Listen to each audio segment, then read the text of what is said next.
সম্প্রতি চলচ্চিত্রনায়িকা পরীমনির ঝুলন্ত মরদেহ উদ্ধারের দাবিতে একটি তথ্য প্রচার করা হয়েছে। তবে রিউমার স্ক্যানারের টিমের অনুসন্ধানে জানা যায়, পরীমনির ঝুলন্ত মরদেহ উদ্ধারের দাবিটি সঠিক নয়, বরং কোনো তথ্য প্রমাণ ছাড়াই ভুয়া এই দাবিটি সম্প্রচার হয়েছে। এই বিষয়ে অনুসন্ধানে দেখা যায়, ফেসবুকের উক্ত দাবির কতিপয় পোস্টগুলোকে বিস্তারিত কমেন্টে উল্লেখিত সূত্র হিসাবে একটি লিঙ্ক দেওয়া হয়েছে। লিঙ্কটিতে ক্লিক করলে প্রথমে নির্দিষ্ট ইন্টারফেস দেখা যায়, যেখানে আলোচিত দাবির প্রসঙ্গে সম্পর্কিত কথিত প্রতিবেদন প্রদর্শিত হয়। তবে প্রতিবেদনের আলোচিত বিষয়ে বিস্তারিত কোনো তথ্য হয়নি। কিছুক্ষণের মধ্যেই লিঙ্কটি রিডাইরেক্ট হয়ে বিভিন্ন সময়ে ভিন্ন ভিন্ন বিজ্ঞাপন বা পাতায় নিয়ে যায়।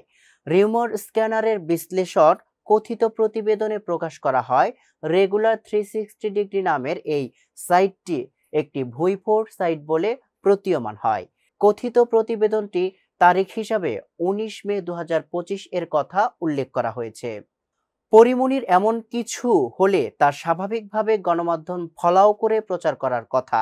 তবে প্রাসঙ্গিক কিওয়ার্ড সার্চ করে আলোচিত দাবির সাপেক্ষে গণমাধ্যমে কোনো তথ্য খুঁজে পাওয়া যায়নি।